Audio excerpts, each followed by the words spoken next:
हाँ जी स्टूडेंट्स, तो BCom honours का फाइनेंशियल अकाउंट का असाइनमेंट सॉल्व करने के बाद नेक्स्ट असाइनमेंट मैं आपके सामने लेके आया हूँ। ठीक है जी, नेक्स्ट असाइनमेंट आपका कॉर्पोरेट अकाउंट है। चलिए जी डिस्कस करना स्टार्ट करते हैं। बीकॉम ऑनर्स सेमेस्टर 2 में कॉर्पोरेट अकाउंट का पेपर है, उसका जो असाइनमेंट है वो मैं सॉल्व कर रहा हूँ।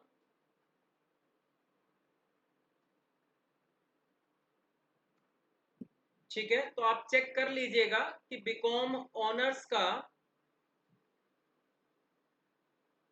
कॉर्पोरेट अकाउंट और आप कोड भी चेक कर लीजिए। ठीक, तो चलिए जी इसको सोल्व करना स्टार्ट करते हैं। कोई भी 2 क्वेश्चन आपको अटेम्प्ट करने हैं और अकाउंट्स का पेपर है इसलिए मैंने अपनी तरफ से सारे क्वेश्चन सॉल्व करे।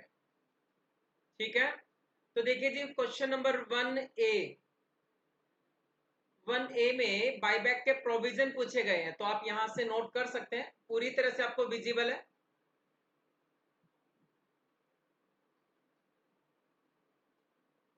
ठीक, सोर्स ऑफ बायबैक, कंडीशन क्या क्या होनी चाहिए बायबैक की, इसके बारे में लिख सकते हैं यहां से।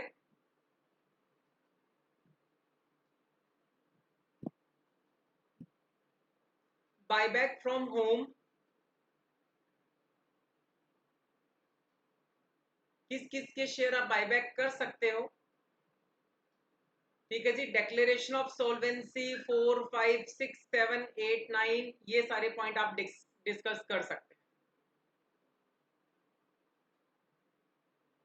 ठीक है, उसके बाद में transfer to capital redemption reserve, ये भी लिखना आपको क्योंकि बायबैक के प्रोविजन पूछे गए हैं। और एक क्वेश्चन 12.5 नंबर का, तो कम से कम 3 से 3.5 पेज का आंसर आपको लिखना ही लिखना है। या ये कहे कि एक क्वेश्चन 50 नंबर का है, ठीक, जिसमें 4 या 3 पार्ट्स दे रखे हैं, तो 50 नंबर में कम से कम आप 10 पेज तो लिखोगे ही लिखोगे। तो ये आपका था जी बायबैक के बारे में पहला क्वेश्चन। ठीक है, फिर से एक बार देख लेते हैं। ये फर्स्ट क्वेश्चन था जी, one question buyback of share. यहां से इसकी कंडीशंस दे रखी है। 2 number point, point number 3, point number 4, 5, 6, 7, 8, 9, 9 के बाद देखा है transfer to CRR, capital redemption reserve में कितना अमाउंट ट्रांसफर करना है, क्या प्रोविजन है उसके बारे में, और प्रोहिबिशन ऑन बायबैक। ठीक है जी, चलिए जी 1 का बी पार्ट पे आता हूं। 1 का बी पार्ट, कोलेटरल सिक्योरिटी के प्रोविजंस बताने हैं। डिबेंचर जब कोलेटरल सिक्योरिटी में इश्यू किए जाते हैं, ठीक है, उसका मीनिंग क्या है और उसके कौन कौन से मेथड्स हैं, अकाउंटिंग ट्रीटमेंट क्या है, उसके बारे में बताना है। तो मैंने विद एग्जांपल आपको समझा देना, अच्छे मार्क्स मिलेंगे। कि फर्स्ट मेथड में एग्जाम्पल को समझा देना, फर्स्ट मेथड क्या होता है उसके बारे में लिखना, फिर एग्जाम्पल से समझाना, इस तरह से बैलेंस शीट वगैरह बना के। ठीक है जी, उसके बाद में सेकेंड मेथड में एंट्री दे देना इस टाइप से।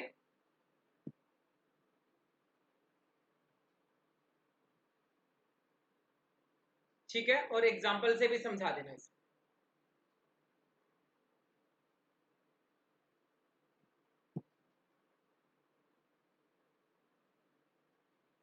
चलिए जी नेक्स्ट पे चलते हैं। क्वेश्चन नंबर 1 का सी पार्ट, एक प्रैक्टिकल क्वेश्चन दे रखा आपका, रिडम्पशन ऑफ डिबेंचर का, तो इसकी एंट्रीज देखते जाइए।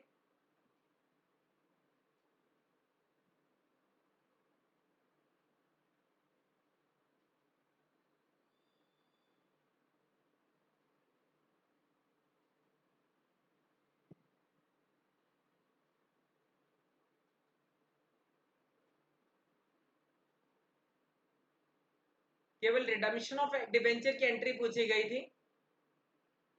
एंट्री करने के बाद हमने नोट भी लिखा है, इस नोट को भी आपको नोट डाउन करना है।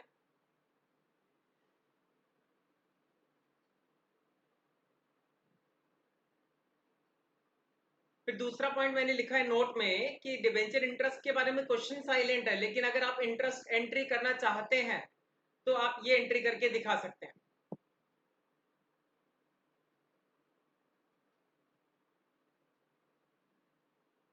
ठीक है जी, ये डिबेंचर इंटरेस्ट की आपकी एंट्रीज होगी।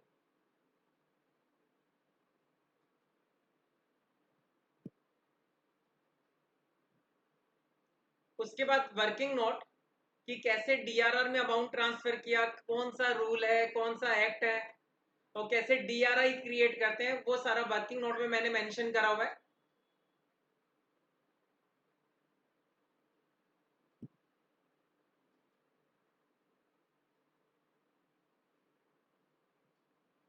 ठीक है जी, हो गया।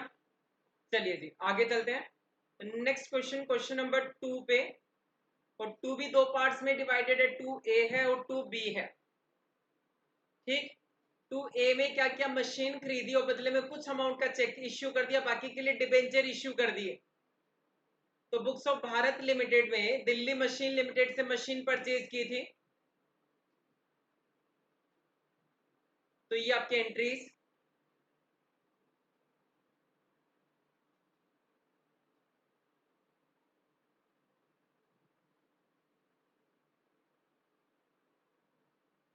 ठीक है जी, उसके बाद जो इसका सेकेंड पार्ट क्वेश्चन नंबर 2 का जो बी पार्ट है, उसमें क्वेश्चन में बोला गया है पूरा एक इश्यू ऑफ शेयर का क्वेश्चन दे रखा है। वो क्वेश्चन में दे रखा है आपको फोरफीचर की और री इश्यू की एंट्रीज करनी है। लेकिन क्वेश्चन में एक प्रॉब्लम है, फोरफीचर की एंट्री हम कर पाएंगे लेकिन री इश्यू के बारे में बता ही नहीं रखा क्वेश्चन में। पूरे क्वेश्चन की एंट्री नहीं करनी, ये नहीं लिखा पास जर्नल एंट्रीज, ये लिखा है पास journal entry for forfeiture and re issue of share. ठीक है जी, केवल फोरफीचर और री इश्यू की एंट्री करनी हो। प्रॉब्लम ये है क्वेश्चन में री इश्यू करा हुआ भी नहीं है। तो जब तक हो सके आप क्वेश्चन नंबर 2 को अटेम्प्ट मत करना, क्योंकि अपने पास और भी क्वेश्चन है। ठीक है, तो in the books of Shubham limited forfeiture की एंट्री की है। फोरफीचर दो हुए, एक ए के शेयर फोरफिट किए,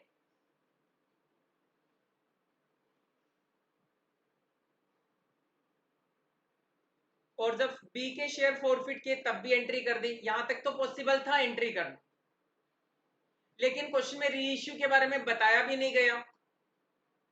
ठीक, तो री इश्यू की एंट्री नहीं कर सकते। हो सकता है क्वेश्चन में कुछ प्रॉब्लम हो, लेकिन मैंने क्या किया, फिर भी क्वेश्चन को कंप्लीट करने के लिए मान लिया कि री इश्यू मैंने पार पे किए हैं, अजम्पशन लिए मैंने। अब एग्जाम्पशन ले ली तो एग्जामिनर मेरी एग्जाम्पशन के अकॉर्डिंग क्वेश्चन को चेक करेगा। ठीक है, पार पे री इश्यू माना है मैंने, और लास्ट में एंट्री कर दी थी share forfeited to capital reserve. और जो जो वर्किंग नोट बन सकते थे वो बना दिया जी। ये वर्किंग नोट नंबर 1 हो गया, ये वर्किंग नोट नंबर 2 हो गया। लेकिन आपके पास ऑप्शन है, आप 4 में से 2 ही क्वेश्चन करने हैं, तो आप क्या कीजिएगा, क्वेश्चन नंबर 2 को आप इग्नोर कर दीजिएगा। ठीक है, चलिए जी क्वेश्चन नंबर 3। क्वेश्चन नंबर 3 आपका अमलगमेशन का क्वेश्चन है। तो सबसे पहले हम क्या करेंगे, परचेज कंसीडरेशन निकाल लेंगे, और आपसे केवल ट्रांसफरी कंपनी की बुक्स में एंट्री पूछी गई है, प्रिया लिमिटेड की।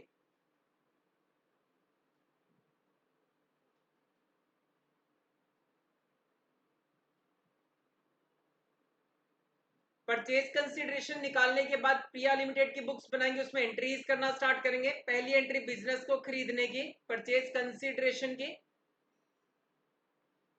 दूसरी एंट्री कीजिए हमने assets account debit to liabilities और टू बिजनेस परचेज, और डिफरेंस जो भी आया वो ट्रांसफर कर दिया जी गुडविल या कैपिटल रिजर्व में।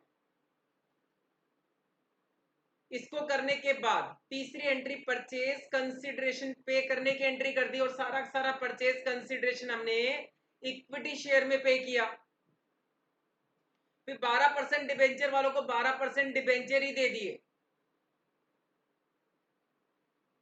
और लास्ट में दे रखा था 2 साल के लिए स्टैट्यूटरी रिजर्व भी मेंटेन करना है। वो एंट्री कर दीजिए amalgamation adjustment account debit to statutory reserve.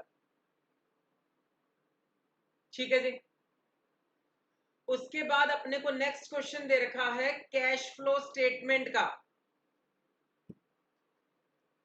लेकिन इसमें एक प्रॉब्लम है, इस क्वेश्चन में भी एक गलती कर रखी है असाइनमेंट में। क्वेश्चन में जहां पे 2017 लिखा है वो 2018 होना चाहिए, और जहां पे 2018 लिखा है वो 2017 होना चाहिए। कैसे? अब देखो डेप्रीशिएशन क्या हो सकता है, डेप्रीशिएशन इंक्रीज तो होता है लेकिन डेप्रीशिएशन कभी डिक्रीज नहीं होगा। जब आप देखेंगे क्वेश्चन में 2017 में एक्यूमुलेटेड डेप्रिसिएशन 30,000 से 22,000 रुपए लिखा हुआ है, और बहुत सारी चीजें ऐसी दे रखी है। तो आप देखना इस क्वेश्चन में प्रॉब्लम कर रखी है 2017 की जगह 2018 आएगा, और 2018 की जगह 2017 आएगा, तभी आप क्वेश्चन होगा। ठीक है जी, अदरवाइज ये क्वेश्चन गलत है।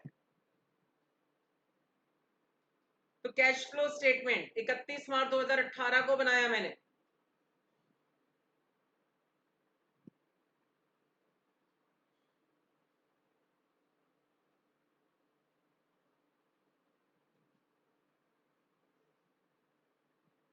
और इस क्वेश्चन को करने के लिए एक फिक्स्ड एसेट अकाउंट बनाया हमने, ये फिर से देख लीजिए आप, ये कैश फ्लो स्टेटमेंट बना रखा है जी।